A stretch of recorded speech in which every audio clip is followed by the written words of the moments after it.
É quase que obrigatório, nem que a pessoa se Pac-Man, a jornada de uma cabeça voadora Comendo fantasma. comendo fantasmas.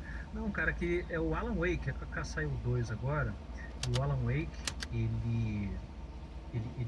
o grande lance é que o protagonista é um escritor cuja criatividade está sendo canalizada por uma força horrorosa, uma força sobrenatural. Então ela está remoldando a realidade usando o cara e tal. Mas é porque, conforme. Eu não vou entrar em detalhe no jogo, mas ele fala muito sobre a estrutura das histórias. E aí, em dado momento, sem dar spoiler, ele fala muito sobre. Ele não sabe por que ele não está conseguindo vencer lá, digamos, o desafio. E aí ele fala, cara, eu não tô conseguindo, não vou conseguir resolver isso porque tem que haver um sacrifício. Toda boa história, para que o personagem e o telespectador, o leitor que seja, ele compre que aquela jornada, aquela ideia, Vale a tem pena. que haver um sacrifício. Que existem medidas diferentes. Pode ser a morte de uma pessoa, né, de um objeto, enfim. Mas é importante que haja isso para que o personagem cresça. Senão ele sai ileso. Ele sai sem ter entregue nada dele. Isso tudo da recompensa, em muitas histórias, é uma evolução natural. Sei lá, o Link, depois de passar a floresta escura, tem que tirar a espada, sabe? Tá. Da pedra, pra conseguir agora continuar a versão, né? Tem até partes que vão falar mais desses objetos, dessas coisas. A recompensa pode ser um objeto, pode Poder, ser uma princesa, poder. um poder, O Goku toma lá uma atravessa, né? Tá lá enfrentando o Raditz, morre, aprende o Kaioken lá no céu pra voltar a 2.0 agora. E a recompensa não necessariamente é pro herói. Qual que é a recompensa do Frodo? Ele não tem recompensa pra ele só se lasca na jornada dele. Ele termina super diferente, um cara amargurado, triste, né? Pelo menos na versão do filme. É como a gente vê. A recompensa dele é salvar, é fazer pelo outro.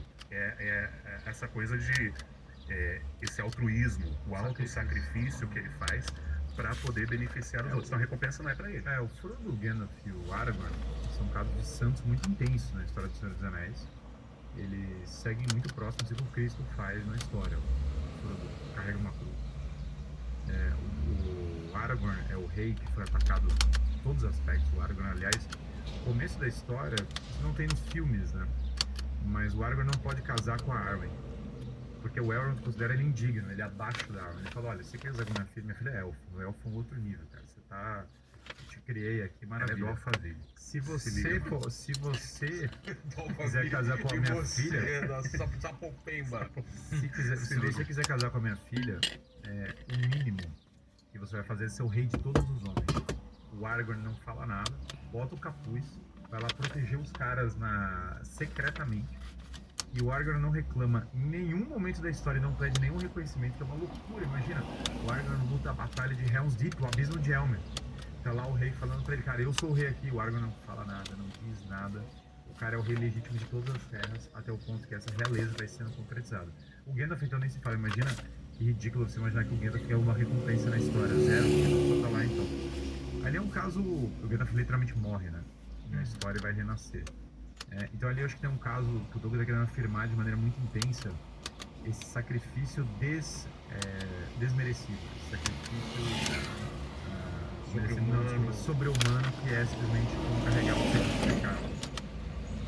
É gratificante que nenhum deles é Jesus Cristo na história e eles têm faltas até para mostrar que eles não são. Mas tem um elemento de sacrificar pelo próximo ali muito forte. É uma história fundamentalmente de inspiração cristã, não tem como fugir disso. Né? A Trinity sendo morta é um sacrifício que tem uma virada de chave ali, né? Porque ele desfaz. Como o Super-Homem do Christopher Reeve dando a volta ao mundo, voltando o tempo. Então ele há o sacrifício, ele sente a dor da perda, mas é mais uma prova de que você não precisa seguir a risca. Você pode brincar com os... eu quero seguir, eu quero brincar com o monomito. Sim, mas você não precisa seguir a risca.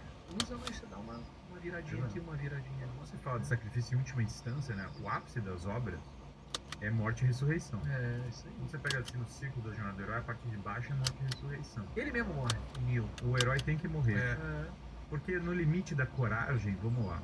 Então, o que é coragem? Coragem é sacrificar pelo outro. Beleza, mas como que é sacrificar? Você tem que tomar problema. Primeiro nível de problema que você tem, primeiro nível da coragem. sacrifício pecuniário, honra, coisas imediatas e superficiais. Cara, você vai perder dinheiro se fizer isso. Cara, você vai sofrer dor física se fizer isso. Se você fizer isso, vão te atacar. E aí o herói persevera. Ele fala, não, eu vou continuar nisso. Segundo nível de sacrifício é a prisão. Se você continuar fazendo isso, você vai ser preso. Você não vai ter liberdade. Eu vou te aprisionar aqui. E você vê em várias jornadas heróicas exatamente a prisão. Você fala, cara, agora você está preso. Não fala mais nada. Sócrates foi preso, obviamente Jesus Cristo foi preso. O Capitão América foi preso. Não, vários heróis. Tem esse momento que ele é preso. E no limite, qual é o maior sacrifício que você faz por alguém? Qual é o limite do sacrifício? O máximo que dá pra fazer? Entregar a própria vida. Não tem outro. No Beowulf, quando o Beowulf foi enfrentar o dragão, o Beowulf fala, bom, dá pra enfrentar esse aqui, mas pra enfrentar esse eu vou morrer. Existe uma coisa muito legal que a maioria desses heróis que a gente está falando, que são os heróis clássicos, eles não estão em busca de uma recompensa pessoal mesmo. É aquela coisa, tem um dragão para matar, tem uma princesa sequestrada pelo dragão, eu vou matar o dragão e salvar a princesa. Por que você vai fazer isso? Pela minha honra, porque eu acredito que é o certo, vai para as lendas arturianas, Ser Gawain e o Cavaleiro Verde, que vai lá e vai fazer pela honra do rei. Então ele vai fazer o certo pelo certo. A recompensa dele é essa, saber que fez o certo. Recentemente, principalmente, você tem isso antigamente, mas mais recentemente, a gente tem mais essa figura do anti-herói. Que não é o cara que vai matar o dragão porque é o certo. Vai matar o dragão porque o dragão queimou minha esposa, matou minha filha, ou me xingou no trânsito. Eu vou matar esse dragão sem vergonha, porque eu quero me vingar dele. O dragão xingou no trânsito. Esse dragão também. Tem o filme da Serafim, o dragão é mais lá, feito que como o dragão anda. Agora o dragão tá no trânsito. Tá no trânsito, né? Mas São é Paulo isso. tem vários Tá já. fácil nem pros dragões. Mas é isso, o herói, o anti-herói, é esse cara hoje que ele faz a coisa certa pelo motivo errado. Então, Mas às vezes tem uma transformação no meio, como no às Star vezes Wars. acontece. Mas você não diria que há uma virada por conta do cristianismo, enquanto quando você começa a colocar o sacrifício como essa nova, né, novo elemento de moralidade? Há uma diferença, certeza, sim, porque o herói, o Aquiles quer fama. Isso, O cara exatamente. quer ficar famoso, ele quer ser louvado pelos outros. Glory! É aquele bagulho da... O Beowulf começa com a fama É. e termina morrendo Isso. pra salvar as pessoas tendo em vista a vida eterna. É a motivação do ego, né? Eu quero ser reconhecido, eu quero que meu nome seja famoso, eu acho que é o que eu mereço. O Tal. Ser Gawain confessa os pecados dele pra morrer pra esse mundo, porque aí ele tá preparado pra morte quando ele vai enfrentar um negócio. Isso é propriamente cristão. E aí eu acho que o Campbell erra.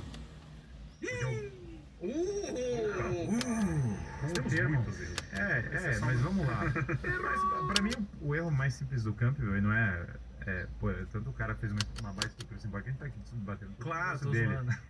Mas o erro do Campbell pra mim é a palavra monomito. É simplesmente no mono. Se ele não tivesse usado a palavra mono, eu estaria muito confortável, porque ele falou, cara, pode até falar o mito, que é animal, mas mono O mito é forte mais demais. comum, O mito mais comum, mas é forte demais, porque eu claramente vejo uma diferença. O Tolkien fala de catástrofe ou catástrofe, que é o ponto mais baixo da história, catástrofe, você vai descendo. Então muitas histórias são assim, vai piorando. Chega naquele ponto que fala, cara, já era. Eu não sei a barriga da baleia, você tá dentro da barriga da baleia. Que a barriga da baleia e Jonas é exatamente uma história da Bíblia. E agora tem Tem essa... isso literalmente no Star Wars, quando eles estão naquele lugar escuro todo, de chão, não? O que é? Onde vai fechando a parede e tal. E aí vem a morte simbólica, no caso do Rock, por exemplo, ele cai no meio da luta, ele tem que apanhar até o ponto que você fala, cara, acabou. Bambam passou por isso. Ele tá na jornada. A gente tem que reconhecer a Ele jornada. tá numa jornada herói, mas ele tá O muito... problema do Bambam é que só que ele não renasceu, né? Então faltou provavelmente o mestre, o Bambam, treinamento. tá faltando nada mestre. contra o Bambam. Se ele é nosso herói. A gente tá lascado. Imagina, escolhemos nosso A última campeão. esperança do... Madre. A última esperança do... Desce uma nave e fala, escolha o seu Escolha o seu campeão. campeão. O Bambam aparece. Nosso anti-herói, por que não? Nosso anti-herói. E aí, quando chega nesse momento do drama, vem a ressurreição, vem a volta do herói. Aquele momento que ele triunfante retorna alterado. O Gandalf morre lutando contra o Balrog, volta como Gandalf o Branco.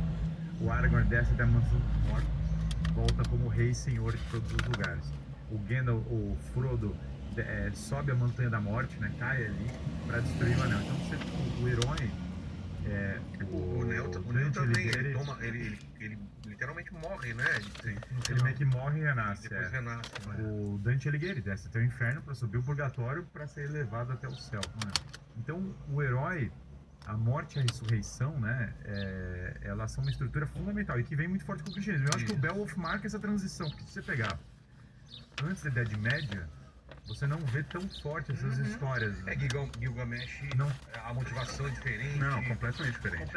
Gilgamesh, os deuses estão chateados. Ele é invejoso. Porque ele é um péssimo rei, ele é tirano. Vão fazer Enkidu, que é um monstro selvagem, para desafiá-lo. Só que daí Enkidu passa pelo período de civilização sexual, que é o necessário para ele ser civilizado pela meretriz. E depois que ele é civilizado, é o sexo civilizatório que acontece. Aí depois dele ser civilizado, quando ele se encontra com o Gilgamesh, se tornam amigos. E vão partir para aventuras. E não tem necessariamente nenhum objetivo claro de vamos fazer tal coisa porque vamos salvar o mundo. Não, mas o que a gente vê claramente é um arco de transformação de Gilgamesh. Claramente ele era um péssimo rei. E a lição arquetípica que essa história quer trazer é de que se você não for um bom rei, o monstro vem te atacar. Então, melhore seu comportamento, porque senão você vai ser destronado. Vai vir alguém tentar tomar o seu trono. Seja os deuses, seja o povo, alguém vai tentar tirar o seu trono. Então, mesmo através de uma história que parece ser um pouco egoísta, ainda assim existem lições pro povo da época.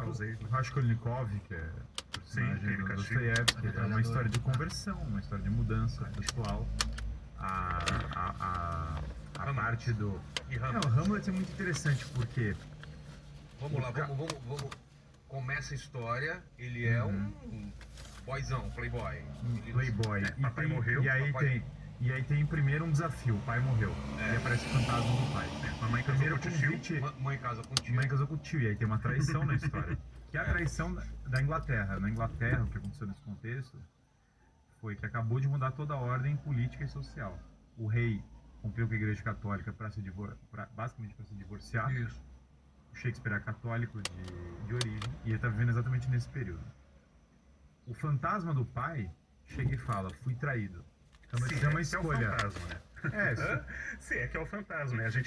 Ele acredita que seja. Tem esse drama. Mas esse drama ele é proposital. Porque se o fantasma do pai é real, aliás, tem até um drama religioso envolvendo isso. Sim, porque o fantasma seria uma aparição do purgatório. E aí tem implícito isso na história. Se tem purgatório, tem o fantasma. Se não tem purgatório, não tem o fantasma. Então já tem esse drama teológico que é da época, bem a controvérsia da época que está circulando.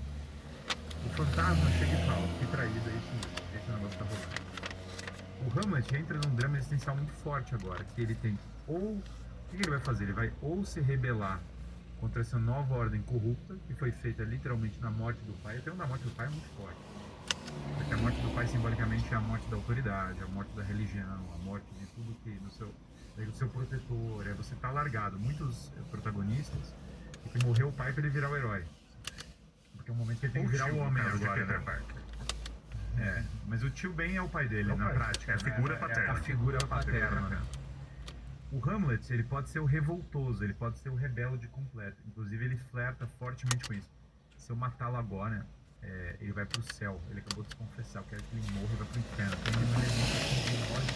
Então, ele é um nível profundíssimo ali. Vou esperar pra te matar. Para que você vá pro inferno. O negócio assim, é um nível de ódio incalculável. Ele faz o teatrinho ali pra ver se ele vai reconhecer. E aí o Hamlet, quando ele vai passando por ele rejeita esse ódio tão intenso, e ele vai entendendo a realidade da morte. A famosa cena da caveira, ele segura lá, não sei que é o bobo da corte ali, uma figura carinhosa pra eles, que ele vê morto. Sou eu com essas malditas jujubas que me tiram da dieta. O cara é alegre, o ser ou não ser, nada mais é do que você descobrir a morte. Do qual viemos, do qual voltaremos. A caveira significa, cara, a gente morre. É nesse momento que ele está disposto. É nesse momento que o Hamlet aceita o chamado dele de eventualmente morrer para resolver a situação do reino. O Hamlet tenta redimir o reino por meio da ficção, que é bem interessante. Ele monta uma peça dentro da peça. Qualquer pessoa que olhar Hamlet, o Hamlet monta uma peça para a rainha que fala que teve uma traição no reino. Uma metalinguagem possível é que o Shakespeare estava fazendo uma peça, inclusive, para Elizabeth, falando, olha, O reino tá podre. Ah, Você, Elizabeth, que tá assistindo essa peça, que eu sei que vai estar aqui, Uma leitura. enxergue a podridão que tá acontecendo no reino. caramba. Que é a Dinamarca, né? Isso aqui tudo é na Dinamarca. Mas na verdade meio que tá acontecendo na Inglaterra. Algo É, podre no reino Há da algo Dinamarca. podre no reino da Dinamarca, mas na verdade a Dinamarca nem que a Inglaterra. E agora,